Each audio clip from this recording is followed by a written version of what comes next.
Hey everyone, good morning, good afternoon, and welcome to our fifth and final Startup Women webinar of 2023. I cannot believe it. Today we're going to be talking about financial fitness, keeping your books in shape. My name is Kayla Isabel and I'm CEO here at Startup Canada. To begin, I'd like to acknowledge that the land on which I am on today is located on the unceded territory of the Algonquin Anishinaabe Nation. We also acknowledge with respect all the diverse histories and cultures of all Indigenous peoples. And I really encourage each of every one of you to take a moment to acknowledge the traditional territory that you are residing on today. We welcome you to connect with each other in the chat throughout today's session. Make sure you're sending messages to everyone in the room. Zoom defaults messages to only send to the hosts and panelists, so you'll just need to adjust that to send to everyone, to say some quick intros, say some hellos, share some LinkedIn connections if you're looking to connect with folks, and share any questions that you might have throughout today's panel. Today's session is being recorded, so we will have a copy for you at the end if you'd like to rewatch and see some fantastic nuggets of information. And we'll be adding it to our YouTube channel as well as a living resource for all women identifying founders that are looking to access this support.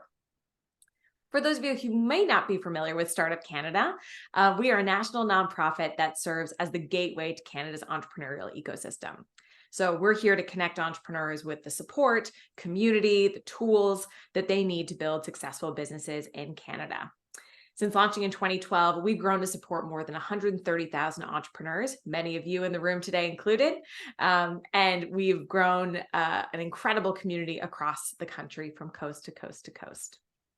Our Startup Women program is our women's focused initiative, which is an annual initiative offered to support early stage women identifying entrepreneurs from across the entire country through topic focused webinars like what you're seeing today. We have industry advisory circles, one-on-one meetings with startup women leaders, and lots of incredible support, because we know when you support women, you support a nation. So before we get started, we have a short message from our incredible co-presenting partner, the Scotiabank Women Initiative.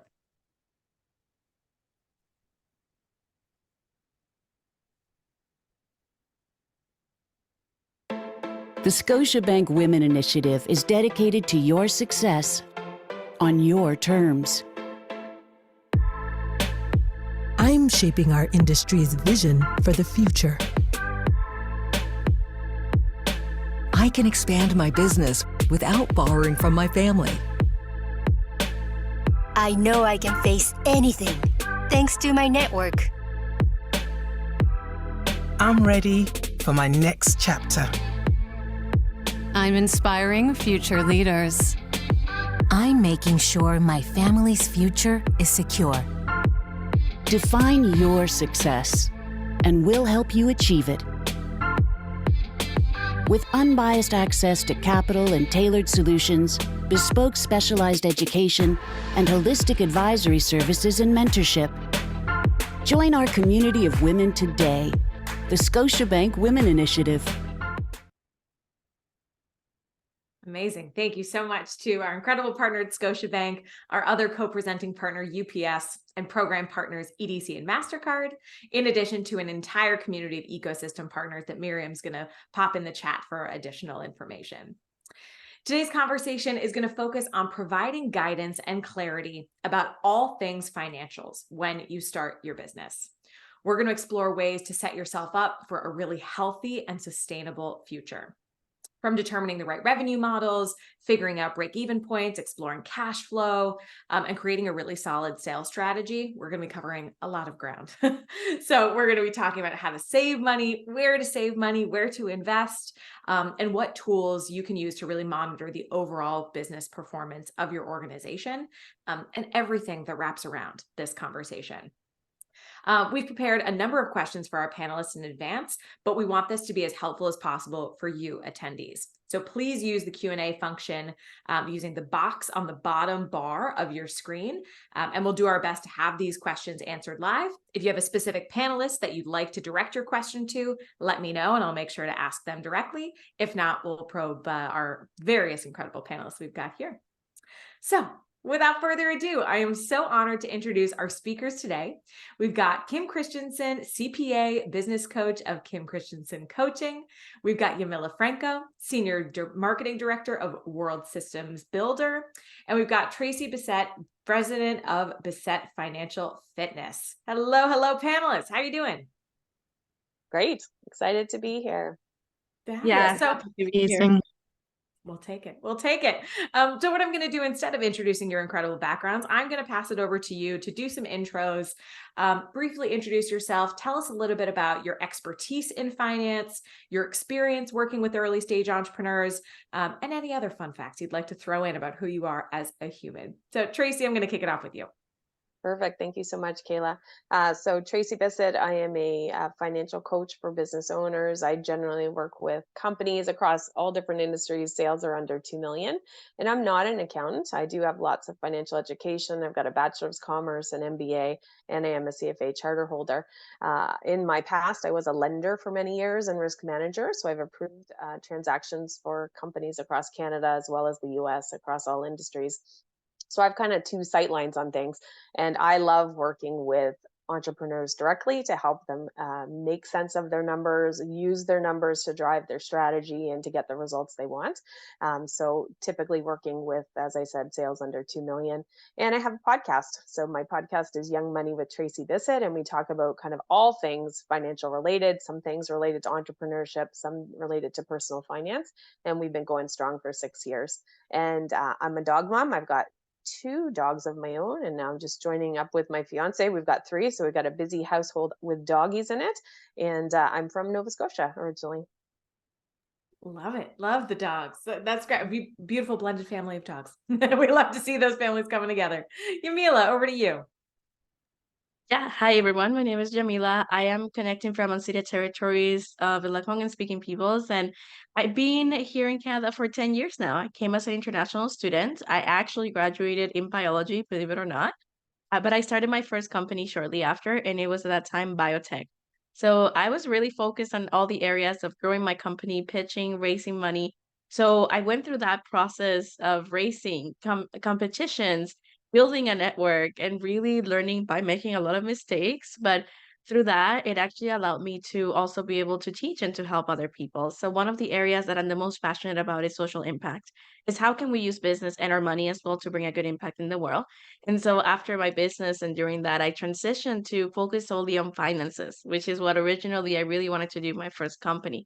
So right now, what my firm does though, left that company, started a second, started a third, what my firm does, I've been building it for 4 years now, but we bring financial literacy to schools, to businesses, organizations. We have a team of licensed financial professionals that work in all the areas such as estate planning, wealth transfer, even something as simple as even understanding how to have a budget. And the thing is that what we do in our personal finances also impacts what we do in our business because it's the same level of knowledge and habits that we bring in. And so I'm really proud to say that we have a mission to educate 30 million families by 2030. And that's how we're bringing a social impact to people, regardless of where they come from, regardless of their community. So I'm so happy to connect with everyone. If you speak Spanish, I speak Spanish too, just saying. But yeah, looking forward to bring more value to everyone today. Amazing. Thank you so much, Yamila. Last but not least, Kim, over to you. Hi, good morning, everyone.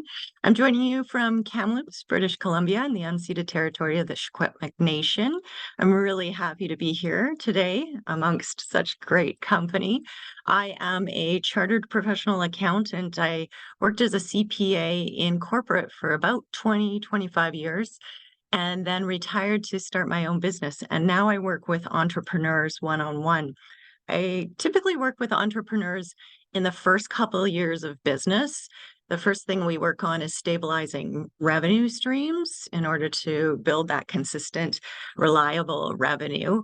And then what we do is we look at stabilizing expenses so that business owners can scale in an efficient way. So we're really cognizant of the finances, of course, but also time and well-being. We never want to grow our money at the expense of our own well-being. So we look at that.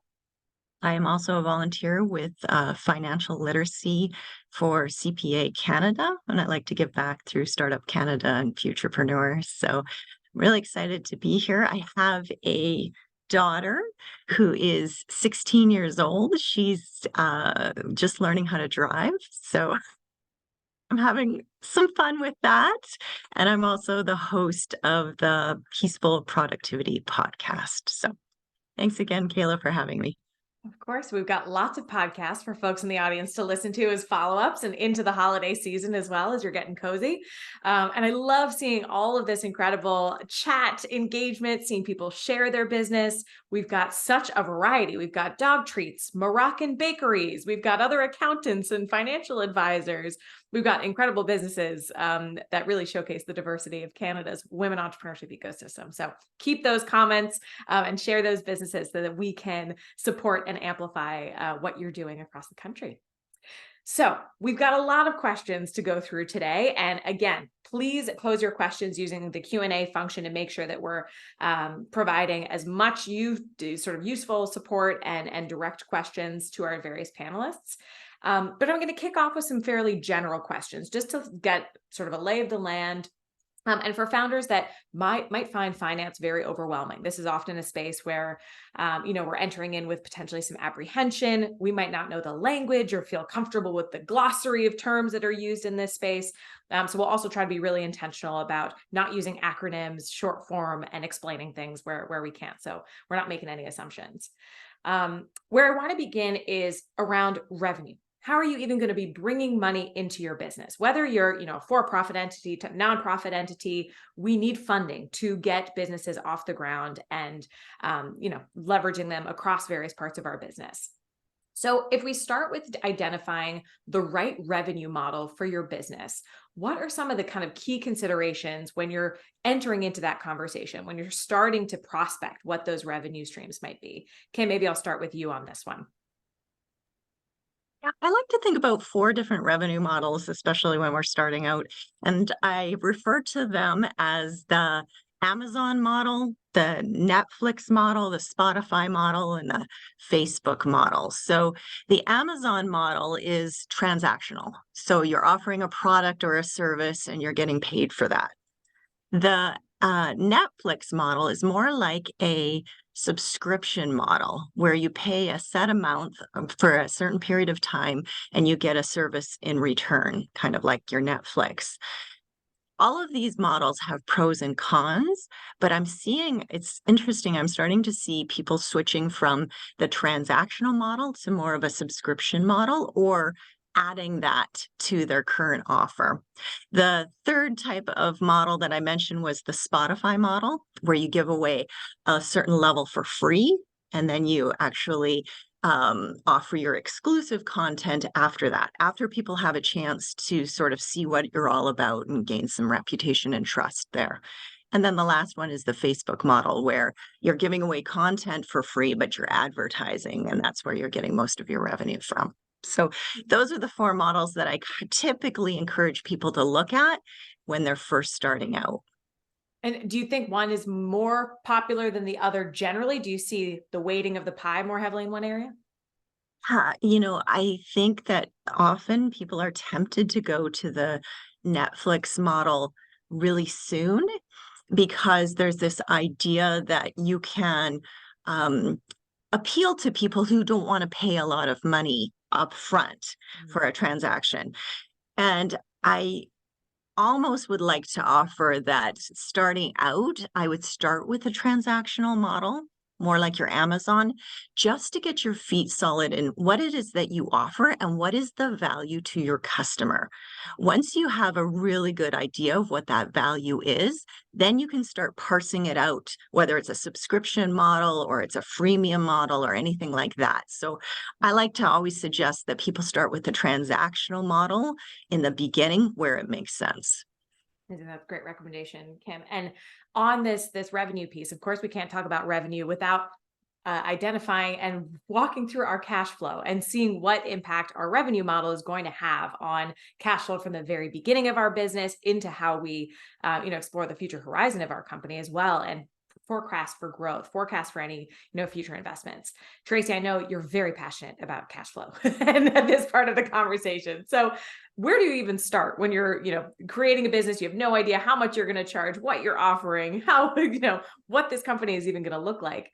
How do you explore runway, or at least build these initial building blocks of your cash flow to forecast something concrete? You're absolutely correct. This is my most favorite thing to talk about is cash flow. And the first step is to recognize that cash flow is different than sales and expenses. That's the first thing. And oftentimes when I'm meeting with entrepreneurs, that's not definitely understood very much. For some people, you're going to sell something, get paid on the spot. So your cash flow lines up exactly with your sales. So you have the money to come in to pay with your bills. For other people, you might be sending an invoice and then you're waiting 30, 60, 90 days for somebody to pay you. Particularly if in your business you're dealing with big corporations and it's just part of their payment process, it's kind of slow. That could be the situation. And so, number one, definitely appreciate for your industry, for the way you've set up your revenue stream, is that timing going to be the same? And really, cash flow is just money comes in, money goes out, and that timing that it happens is all the magic around it. And thinking about what are going to be those outflows coming in, coming out for the rest of the month, what are going to be those things coming in. And so a lot of times you may hear people talking about their runway or their burn rate. And what those people are talking about is, how much do I have to cover every single month to make things keep going?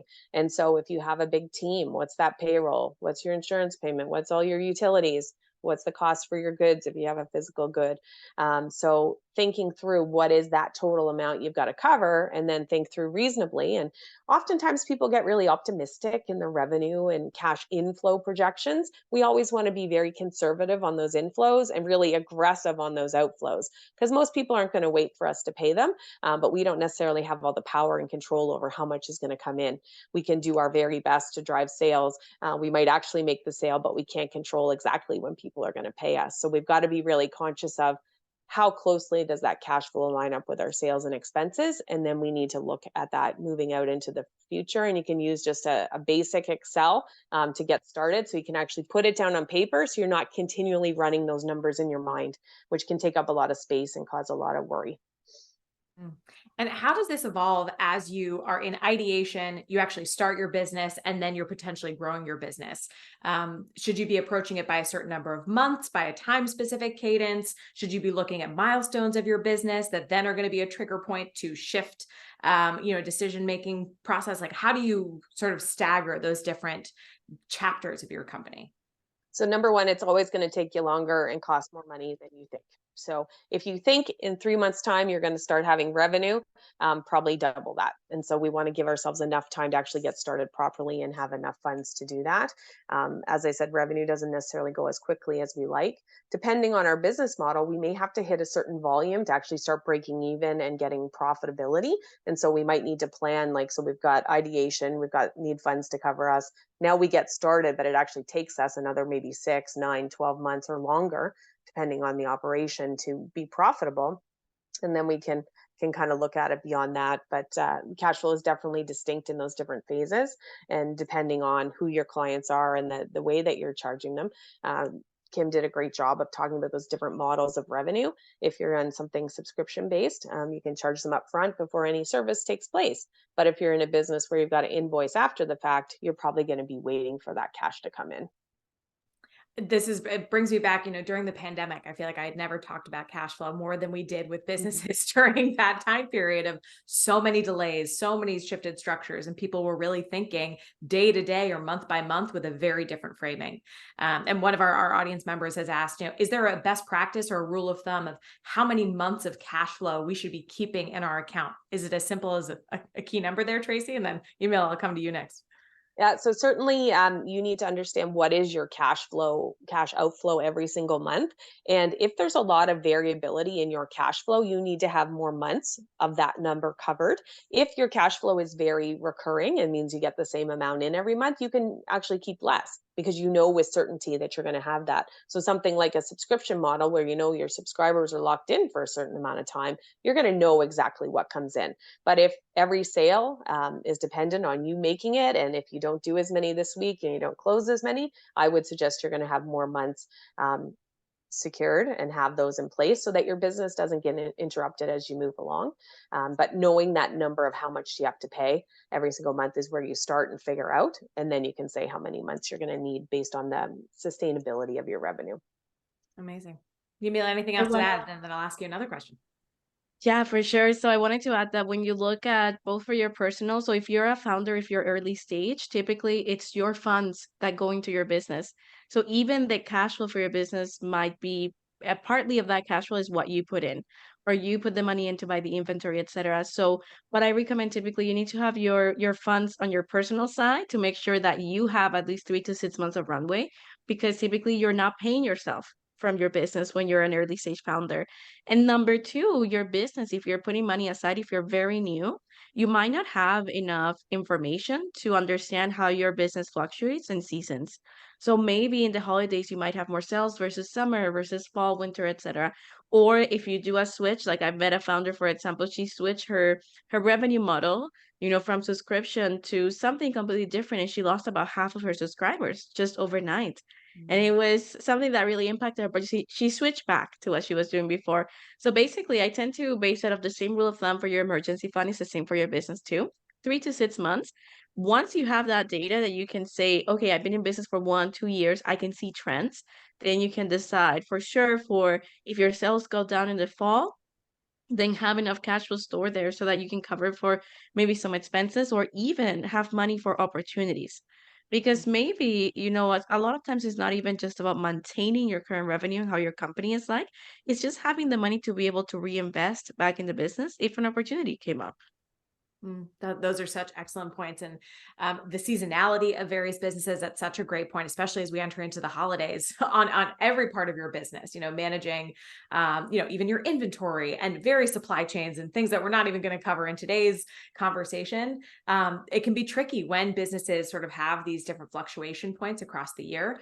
But I love that we've mentioned gathering data around your business, seeing how your customers are experiencing the product, getting that information about their behaviors and what they're looking for at different moments of time. That is all input that can go into this conversation. And you need to put things out into market to experiment and to be ruthlessly accountable and honest with yourself with what that data is telling you as well, right? That's a really important piece of that puzzle. Just to chime in one quick thing on what was said is growth is very hungry and growth requires cash. So whether it's your cash, whether it's cash you've kept in the business, as was mentioned, so you can reinvest, or it's access to capital, just like Pac-Man chomping those little circles, growth is hungry and you need a lot of cash or capital to keep the growth going. That's a good little post-it moment. Yeah, the growth is hungry. And yeah, that's definitely a challenge that I think a lot of our founders face. There's early stage challenges. And then once you're at that point that you actually want to grow, there's different criteria to be considering there. We've tackled and discussed a little bit around the personal finance side. And I want to come back to that, Yamila, because often founders, and I even feel this myself, money is emotional. Money, can be very triggering for various folks. You're coming in with various different histories in your own personal finance experience with family, with, what you've seen potentially others navigate through. And that can impact us in business. Of course, they're so linked. How do you recommend founders approach their personal finances and their business finances when they're looking to start a business? Do you have, recommended questions or prompts or considerations where you see founders maybe aren't investing energy in either separating those or being really thoughtful about what the linkages truly are and how their business connects to their livelihood? Yeah, for sure. That's a really good question. I see a lot of people ask me that is how do they handle their personal and their business? I'm not going to say anything really is a mistake because I find that how you handle your finances is what I tell people is even a financial strategy on your personal and your business will be based on each person. So maybe you do have a support network that you can actually quit your job and maybe your parents can help you with your children, etc. So you don't need that income, but maybe you are alone or you're the first person in your family who is starting who's even leaving home to do something like this. So I want to give you a bit of a standard or a format that I teach and I work through this actually with all of my clients and with families, even with myself. And this concept of building a financial foundation. Okay, so basically when it comes to our finances, we gotta build our money from the ground up. Okay, so typically a lot of people look at investing and that's where they stop. That's where I see most of the people that even approach me. They're like, can you teach me how to invest? Can we do this? Can we do that? And I'm like, but have you thought about your emergency fund? If you have debt, have you thought about a strategy? I'll tell you why even protection, all of this matter when you're running a business. Proper protection, what that refers to is, do you have the right insurance in place? If you have life insurance, critical illness, disability, you might need this actually even owned by your business as well. I work with clients who are working to get investors for the company, and there's investors that might even require you to have this in place because you're such a key person in your company. So think about it for a moment. If an investor is requiring you to have your finances in order, then definitely you don't have to wait for an investor to tell you need to get the right insurance, because if anything were to happen to you, insurance is there to replace you in your company or to replace you in your life. Think about this. If you had a critical illness, you can hire probably 5 people, because that's probably the type of work you're doing. You're doing the roles of 5 different people. So you will be able to properly hire 5 people, take time off, get better, and still run your business. That's why proper protection is there to protect your income. It protects your company and your wealth as well. Then we have debt management. And so the core thing with debt management is that there's a lot of, even one of the ways to get money to build your business might be borrowing. But how do you build your credit? Or what if you're coming into business with pre-existing debt? Maybe you have a mortgage, a car loan, different credit cards, debt, etc. And so debt management basically just means having a strategy in place. Whether a lot of people tell me I pay the debt with the highest interest first, well, there's different ways to go about it. You could do something called debt roll up, for example, as well. If we have time, I'll teach it at the end. But basically, what this goes to is, can we reduce the amount of interest you're paying so that that money goes to where it needs to go to? The areas that you do need to reinvest it in your life or in your business. Building an emergency fund, I said it, personal and business, because you run your business, especially in the first few years. Rarely I see companies that scale up and that hire so quickly that the founder can replace themselves, because they're the ones that are networking, that are getting the money. They're the face of the company until there's a brand that they can separate themselves from. So this is so important for both ends. And investing. Now, investing, a lot of people think about investments as you might just open an account, any of the Canadian accounts, TFSA, RSP, etc. But that's not just it. You're also investing in your business. So the money that you put in, say to buy inventory, to pay for licenses, courses, accounting, legal, compliance, those are also investments. And so I find a lot of times, even the concept of investing, people might not fully grasp it, that there is a return in the things you are doing for your company as well. Just like there is a return. And then one thing I'll say is, regardless of you having your business, you should always pay yourself first. So even if you're putting all of your funds into your company, you should leave at least some money for yourself in the future. It gives you peace of mind. Just like Kayla said, money is very emotional as well. And so you need to understand, even psychologically, that not being in a good financial position can lead you to maybe making decisions that might not be the best for your business at that exact moment. Hence why people might work with bringing external advisors or bringing external people to look at your situation. But when your mind is not clear because you're too worried about money, that can also affect your decision-making process. And that's why it's important you build your foundation for yourself and also for your company. Pass it over to you, Kayla. Amazing. So we have so many questions coming in that are amazing. So I'm going to cover maybe a couple of other elements of our conversation, then come back to some of these Q&As coming in. Kim, I'm going to come to you, but I want to give you a moment to maybe, provide any additional context on the personal finance side. And then would love to talk a little bit more about this break-even point and what even is that if, all these different variables are at play. Any reflections on what Yamila just shared? I love what Yamila just shared, because she touches on something that we talk about in my practice quite a bit, which is creating security for yourself. And she also mentioned that it's quite individualized. So like you said, Kayla, money is very emotional, and we each have a unique emotional experience with money. We come from different backgrounds, different cultures, different upbringings, different experiences. And so what creating security might look like for you might be very different for somebody else. So there, and I think it's Tracey that mentioned this too, is that we have to focus on those things that we have power and control over.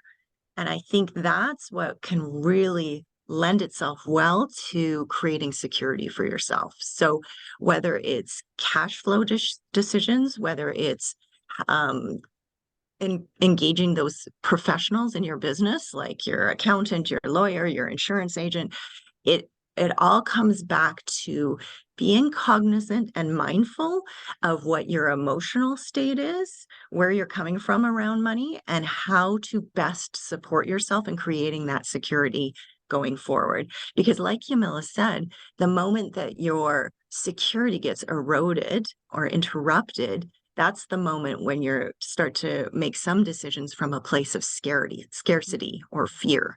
So I work with a lot of business owners on what we call business anxiety and creating some of that security so that they can come at those business decisions from a place of security and making sure that they're really honoring themselves in that process as well. So. Oh, and you also asked about break even. I'll just finish off with that because I like what both Tracey and Yamila said about cash flow and break-even points. The only thing that I would add is when you're looking at break-even traditionally means I have enough revenue to cover off my expenses, basically, and then I break even. What I like to offer a different perspective on that is breaking out your expenses into different categories. So here's my operational business expenses. Here's what I'm going to pay myself. Here's what I need for taxes, either on a periodic basis or at the end of the year, and separating all of those out, and then think about break even from the point of, okay, am I achieving break even after all of those things, not just my business expenses? I think that can be a very helpful tool, a helpful perspective in terms of how I'm managing my day-to-day business operations, but also setting me up for long-term success. I'll just offer one last thing. There's a book called Profit First. And one of the concepts in that book talks about moving your cash, your different types of cash into different accounts. So making sure that you've got your personal account and you've got your business account. And for tax reasons, you don't want those two things to mingle, but also for your own mindset, your own peace of mind. You want to make sure that you've got some sort of separation there. And you also maybe want to consider an account just for your taxes so that you're able to not have all of the tax kind of be left till the end of the year. I got to tell you, I've worked with a couple of different business owners who come the end of the year, don't have enough money to pay their tax. So they're borrowing from their future revenues. And then they set themselves up for a situation where they're always trying to catch up. So I like to propose having different bank accounts. And some might say that's a bit of overkill, like I don't want to have to be like managing all of these different bank accounts, but you can set it up so that they're automatically coming out. And the reason I love it so much is because at a glance, you can take a look at your bank account balances and understand where you're at from a cash flow perspective without having to run a lot of different reports from your QuickBooks or talk to your bookkeeper or anything like that. So if I can actually just ask for a quick raise of hands from all of the panelists, because this question comes up in every conversation we have with founders on money. Do you think that every founder, when they're starting a business, should be paying themselves as a part of their initial expenses? Raise your hand if yes. No. And raise your hand if no. Interesting. Okay, Tracey, I would love to get your perspective on that as well, because I often find this really not even divisive, but it's a question we constantly get. And there feels to be a number of different schools of thought. But as we look at cash flow, as we look at that break-even point, where does your own personal earnings from the company fit into that? Tracey, do you have any recommendations on how founders can frame that when they're thinking about paying themselves? I certainly think there comes a point and you absolutely need to get a steady paycheck, and that day needs to happen, but there's usually not enough money around in the early stages, especially if you're just starting to hit revenue. You're probably not even breaking even. You have way more expenses. So I think when we're planning for how long we might need to go without a paycheck, that should be a realistic estimate in terms of that amount. And then I am a huge proponent, though, of once things get going, yes, you have to get paid for the work you do. You're probably not going to get paid commensurate with how much work you are doing. But if we can ideally get it to a place where if you had to hire someone to do all the things you're doing, get it there, but usually it's kind of a slow and steady progression.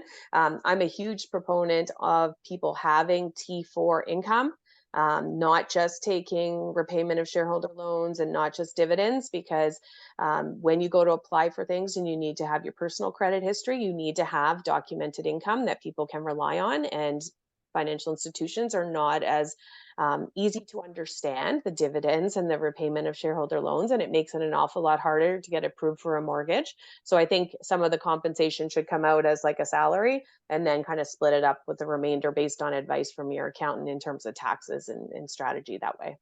Great advice there, Tracey. And double clicking on that as well, taking not just break even, but looking at actual profitability, because those are two very different things. And asking, how do you actually scale profitably and not just find yourself in this hamster wheel of just meeting your expenses per month and potentially not growing the business or getting ahead.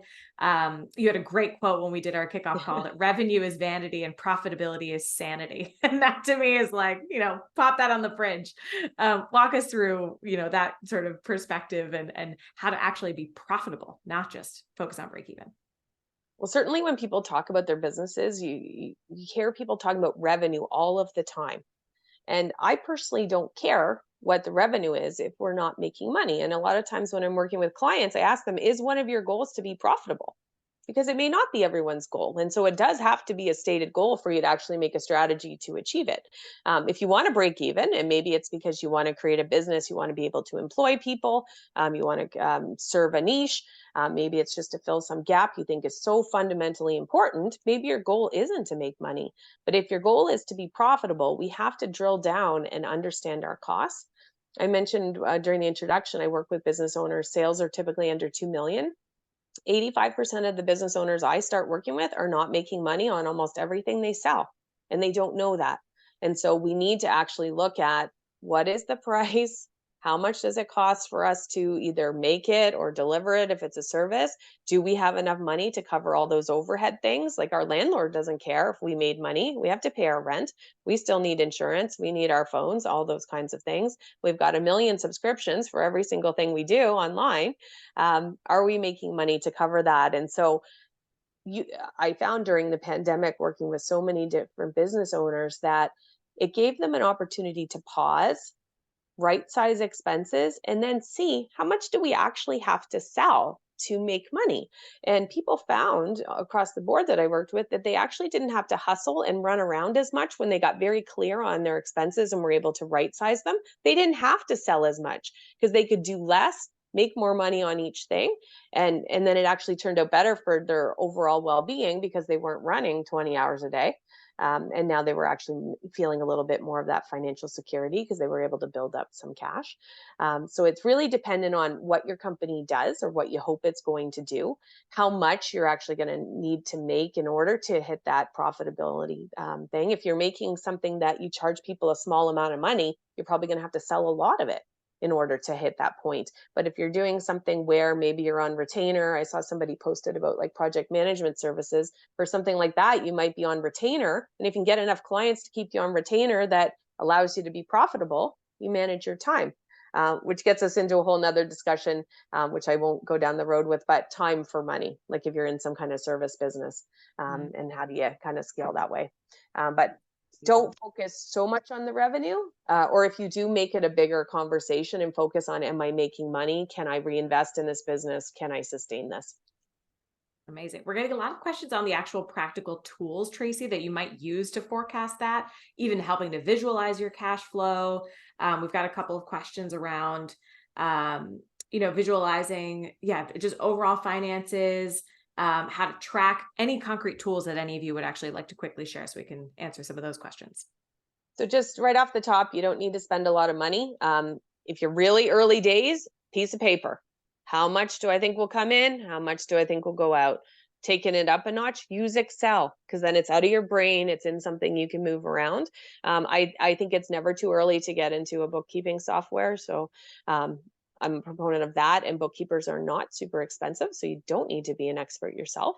But if you can have your books straight from the get-go, will be important. And Kim mentioned something super critical. Keep those personal and business expenses separate. Even if you're a sole proprietor, have a separate bank account that's just for the business. So that's my 2 cents there. Yamila and Kim, anything else to add? So actually, I think everything that has been shared has been super on point. If I were to say anything, the core thing, I believe maybe it was Tracey or Kim that said it. It depends on the founder. It depends on always going back to what is valuable to that person. I would like to add one thing is that when you hear what we share in the webinar and we tell you that you need to do something a certain way, I need you to also understand we don't know your current situation and we don't know whether you're coming from a position, like I said earlier, that you're alone, maybe in Canada, you're the first person, you maybe have no credit history, or maybe, you come from whatever background that might be, or whatever financial situation. And so I think it's important that you take this and that you ask yourselves, okay, how is this going to help me? And I do recommend, yes, sit down with professionals, but your situation and what you want is the most important. So I even saw online, somebody was asking any recommendation of financial companies. And I can't recommend any. I work with so many. I am licensed as well. But even when it comes to a tool or a strategy, I'll give you an example. Some of my clients, even their corporate banking, they want their corporate investments to be invested in a way that's socially responsible. And so if I just give you a company or if I just give you a tool or solution, then I don't know until we sit down and we look at your actual situation. So I just want to bring that back. See, everything we're sharing, they're tools. And so how you implement the tools, definitely if you want to chat with anybody here, reach out to us, but it's how you implement them to help you align with your goals and your values for your company. Great note, Yamila. Kim, anything else to add? I just really want to emphasize that everything Tracey and Yamila said here is totally valid. I love what you're saying. I also love the idea of when you're starting out, paper or Excel. I think it puts us in a very powerful position as business owners to have a great understanding of what the money in and the money out at a very fundamental level. In terms of online tools, I also love the idea of engaging with a bookkeeper. I think that as business owners, we're tempted to maybe do a lot of things ourselves, and we really only have time or money. And so is it worth your time to teach yourself to do the bookkeeping? Maybe it is, but most often it probably serves you better to put that in the hands of an expert, create that relationship with your bookkeeper, and then have that person give you the reports that will enable you to make powerful decisions in your business, like an income statement. The last thing I'll say about online tools as well is, in my industry, we always say garbage in, garbage out. So what that means is that if you're using an online tool to solve for decision-making in your business, you're not going to actually reap the benefit of that until you really understand what the inputs are. What are my costs at a fundamental level? What is my revenue? And then once you have a really firm understanding of all that, putting it into a tool, either yourself or with your bookkeeper, can be helpful. But to start out with, I always recommend maybe getting a sense of where you're at just on your own. And just to jump on that, because I know Kim and Yamila will totally agree, you can outsource those activities like the bookkeeping, but it does not take you off the hook as being responsible for your finances. You are in charge of the business. You need to understand them. You can't just say someone else is handling it. You can't execute a strategy without knowing how your finances are going to move with them. So outsource, get support, but you are 100% responsible and need to be educated about it. That bridges well into my next question around cost savings. So, every early stage founder is navigating, what can I potentially cut a little bit off on the top or maybe divest away from here to invest over here? Are there specific areas you say, nope, invest heavily in this area, maybe bookkeeper, based on the answers provided there, at least in getting some of that information your way? Are there other areas, though, that you think shouldn't be a priority when you're starting a business in terms of leveraging your own capital and investing, not necessarily on the business side, but maybe on the tools and the resources you're bringing in? Tracey? So number one, depending on your business, this is completely, and because everybody's an individual, everyone's got different things going on. If you're a service-based business or you're going to sell products primarily to people let's not spend tons and tons of money on our website. Okay. I know lots of women, particularly who've left their corporate jobs and started a business, and most of their revenue for the first few years came from people they actually knew. So spending that $10,000 on a website wasn't the thing they needed to do. If you have an e-commerce business, it's absolutely critical. So we got to weigh those differences. So I would say check yourself in terms of what do I need to be successful, and focus on those areas, and make sure you're checking with a broad range of people. Everyone selling something will tell you you need it. And so it's talking to some other business owners, people in your same situation, especially if you are leaving corporate or you're just getting started. It's so important to find a group of colleagues where it's probably a new group of people you're going to be colleagues with and friends, and use them as mentors and partners, but ask them those kinds of questions so you can get and validate the information. So depending on what you're doing, you don't need to spend too much. And I know I had a website that was not great. I spent a lot of money on it. I didn't even know exactly what was going to be my final thing I was selling because I was playing around with different ideas. So get what you need, but don't spend too much. Love that. Any other areas, Kim and Yamila, that you said invest I versus divest? Yeah, I love everything that Tracy shared because it's true. I see it so many times. Even myself, I will say I had a website probably about 5 years ago. The website was out for 2 years and I barely even shared it because at the end of the day, when I was starting, I didn't really have a team. And I was the one working through with my clients' financial situation or setting up insurance or investments or debt repayment strategies. And so either way, everything came through trust and then referrals. And so in that time, I ended up taking my website down actually after 2 years because I was just paying for it. And I realized that it was an unnecessary expense. Another thing is, even if your business is profitable, even if you start bringing money, you might feel that just because you're making money, you can afford to try things out, or I'm gonna say to waste. A waste will be my idea that the website, I'll get back to it later. And it was 2 years, and then I took it down because I wasn't paying attention to it myself. But if I had been tighter on my finances, even on my own business finances in my first 2 years, I would have so much more money right now to be able to reinvest in other things that do help me build community or that do help me connect meaningfully with clients or with other people, with other team members, training, etc. And so, Tracy, you just said it. It's actually that. And in a lot of my clients that sit down with me, we identify there's so many expenses that don't make sense because you might be paying for a platform or a tool, or you feel that you need to have all these tools in place, like you want to sign up for this demo, then you forget about it. Then you sign up for this software to track your expenses, but you have no time to upload the pictures of your expenses. And so I know that if we were to cut down all the noise, okay, and focus on your business, on the areas that do bring you money, okay, the areas that do help your business move forward, that's more of the critical part, I find, the first few years. And then you can start outsourcing, okay, or start outsourcing as soon as possible because if you disregard your taxes, definitely that could lead to a bigger bill down the line. But don't pay for 10 different softwares and then forget about them because then that can also cost you down the line too. So that's my tip there.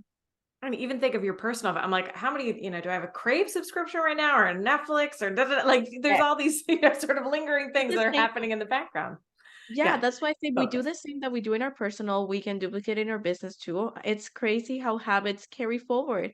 Mhm. But it's what I see. That's why I treat my clients' personal finances, but also we look at their corporate. And corporates, there's less things to do. It is true because you don't have all these options of where to put your money. It's more limited. But how you make decisions, it'll be the same in both places or very Yeah, the similar. focus is important. Love that. Kim, anything to add? And then what I'm going to do is a rapid fire question of some of these Q&As I've got for all three of you. I'll just add that I notice whether you're underspending or overspending in your business, it usually comes from a place of fear, from a place of scarcity. Whether you're spending too much money trying to solve some problems with tools or software or professionals that end up costing you more in the long run, or whether you're underspending, you're not spending enough on your business because you're afraid that your revenue stream's not going to be able to support it. Both of those come from a place of fear. So when you're spending money in your business, the question I always like to ask myself is, what is the emotion driving this spending decision? if it's coming from a place of security, maybe you're spending the same amount of money, but it's coming from a place of experimentation, learning, trying out different things, figuring out what's good for me, and also coming back, like Yamila said, and checking, okay, is this expense continuing to support my business? So always checking in with where I'm making that decision from. Beautiful. Okay, I'm going to ask very quick questions, and I'll just pose it to one panelist, then we'll jump to the next. So one audience member is asking around trusted and reliable companies that can take us through the various 4 revenue models. How to set up on Amazon, or I guess interesting. She's seeing, do you actually set up on Amazon and more of a Netflix kind of model, et cetera? Kim, do you have a follow-up resource on those 4 revenue models? Yeah, those transactional models, whether it's bricks and mortar or online, are very similar in terms of setup. The Netflix model, a subscription model, there's a lot of different platforms out there for memberships. I actually have a membership and I just use WordPress for that, but there's so many different ones that you could explore. And then when it comes to offering freemium content, like a Spotify type of model, there's lots of platforms for that as well. And then when it comes to affiliate marketing, you can do that just through your website, and you can do it fairly cost effectively. And I by no means have explored all of the different platforms that you could explore on that. So maybe Yamila or Tracey has more information there. Oh, no, I think that's good. We'll jump into the next question. In terms of recommendations for insurance companies that specialize in startups and that are relatively honest. Any recommendations you may have on the insurance side that you mentioned earlier, or folks to at least start a conversation with, see if it's the right fit? Yeah, so I'm thinking, so it wouldn't necessarily be the company. I would say it's be more the advisor, because companies, they're legally required to offer and follow the same guidelines for every product. So if you're talking especially insurance, it's so regulated that it's not like you're going to find an insurance with a premium or with a discount. They have to follow the same process, the same regulatory and compliance. And so it'll be more the advisor that you work with. Okay, one thing I always say is I recommend typically working with an advisor that partners with different financial institutions. Just like the example I gave you, I have some of my clients are setting up insurance. If it has investments, they might say we want to specifically invest in socially responsible companies. And that's one area. Okay, so it's the advisor or somebody that has experience working with startups, the licensed advisor, or licensed financial professional. And I recommend that they work with multiple financial institutions so that, they're not just promoting one company, or so they're not just promoting whatever they're maybe instructed to sell, whether it is convenient or not for the person. And then lastly, if you learn yourself and you understand how the different products work, then you'll realize too that you won't care too much about the company, but about finding the right product with the right structure for you and your company too. I can connect you with a few other people. I could maybe help you. If I can't, I always like to refer people to other people in my network as well that align more with those values or what you're looking for. Right. Another question around more of a traditional role within an organization with a CFO. Are there warning signs that it is either too early or too late to be bringing in a CFO? Maybe Tracey, I'll pass this one to you. It's never too late, I don't think. And certainly, as your company grows, I mean, number one, you have to have enough money to pay them. So that's key. There's definitely a lot of fractional CFOs out there. So you don't need to hire somebody full time to actually have the benefits and services of a CFO. So if you have big growth plans, big mission, you're going to have the funds, whether it's from yourself, you're generating the profit, or you've got investor money. Certainly, recommended to bring somebody on, but it doesn't need to be full time. And there's lots of great fractional ones out there who can go from anywhere from like 1 day a week to a couple times a month, or you could have them several days a week. So really in keeping again with the individuality of the business. Perfect. Another question: when can I get the business to pay me back the money that I invested at the beginning as a startup? Does it come out as a dividend or a reimbursement? So what's actually the type of funding that comes back out? Anyone? You would have put it in as a shareholder loan, presumably, usually not through the purchase of shares. And so you're able to repay that to yourself as cash flow permits over time, tax-free. But you need to consider what are the goals for the business. Certainly, if you're thinking of getting financing, a lender would perceive that as you pulling equity out of the business. And so when they look at traditional financial ratios like debt to equity, which is leverage, how much debt versus equity in the business. If you pulled it all out, that would probably leave the balance sheet in not a great position. So you need to think through the other implications beyond just cash flow and what are the future needs of the business. Beautiful. Okay, final question on here, and then I'll do a final wrap-up question. There's so many great questions in here. I wish we could tackle them all. Additional book recommendations, because that might be able to help point founders in the right direction of some additional learnings. In addition to Profit First, any other additional pieces of literature you'd point founders to as they're navigating through this?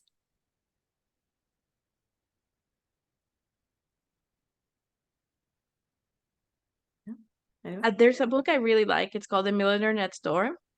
It's about finances. It was when I was in high school, my school principal, she was also our economics class teacher. She recommended that book actually. And it really was talking about, demystifying a lot of things that had to do with finances with people that were wealthy in terms of habits, knowledge, etc. So I cherished that book. I really loved what I learned at that time about finances, just to open up those doors. The second one I would recommend, there is I have to do a bit of a search to find my list of books. I just have so many here, but that's the first one that came to mind from hearing everyone. Love it. Maybe we can pop in the chat. Anyone who has a strong book recommendation, definitely layer that in so we can all benefit from. Final piece of advice, final takeaway. Habits. Oh, sorry, Kim? Oh, sorry, just Atomic Habits by James Atomic Clear. Habits. It's not Excellent for financial. everyone. Yeah, but it's habit-based. Love Atomic Habits. Yeah, and to Yamila's point, there's so many different habits around money. I want to have a closing question to make sure we get everybody out on the hour. And I appreciate we have such fabulous questions in the chat. Hopefully, some of these books and various resources will help you in your next step. But final piece of advice, encouragement, for our folks in the audience as they embark on their financial journey and entrepreneurship. Tracey, I'll start with you, and I'd love to hear from all the panelists. So financial fitness is a journey. We are all on it for our entire lives. There's sometimes things are going to go well, sometimes they are not. Stay the path, keep on the forward momentum.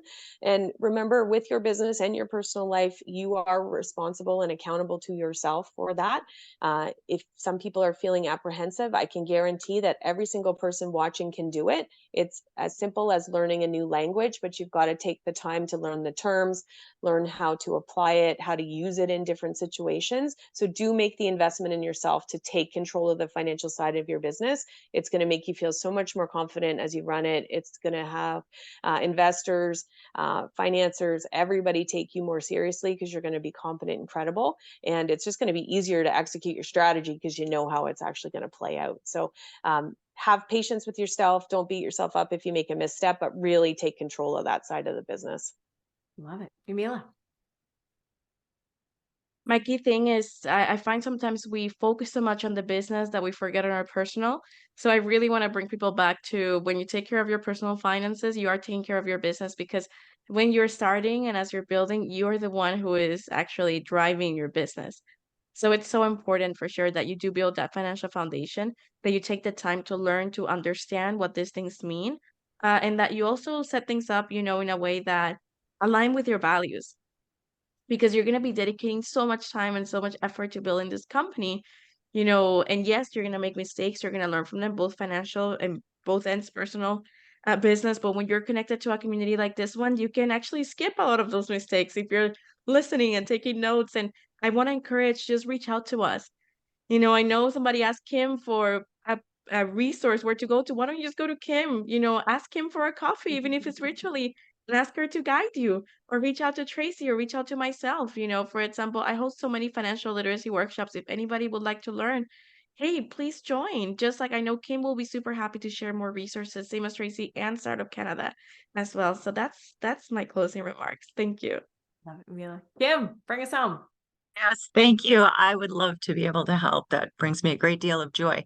Please reach out to any of us. And I'll just offer that financial confidence, I think, is a combination of a belief in yourself and the ability to engage in trial and error. So don't be afraid of the trial and error. Don't be afraid of making those mistakes and learning from them, and make sure you focus on what you can control. That's it. Amazing. Thanks so much for having me. Thank you to our panelists. We've got a survey we're going to pop up before you head out. Please let us know what you thought of today's session. This feedback is really important to us in this program, especially as our last initiative of the year. Thank you so much, Kim, Yamila, Tracey. I feel like we could keep talking about this for another at least 6 or 7 hours until the sun comes down, for donating your time and expertise.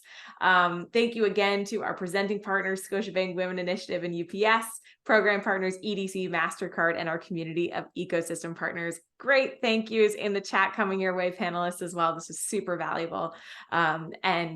This brings our Startup Women program to a close.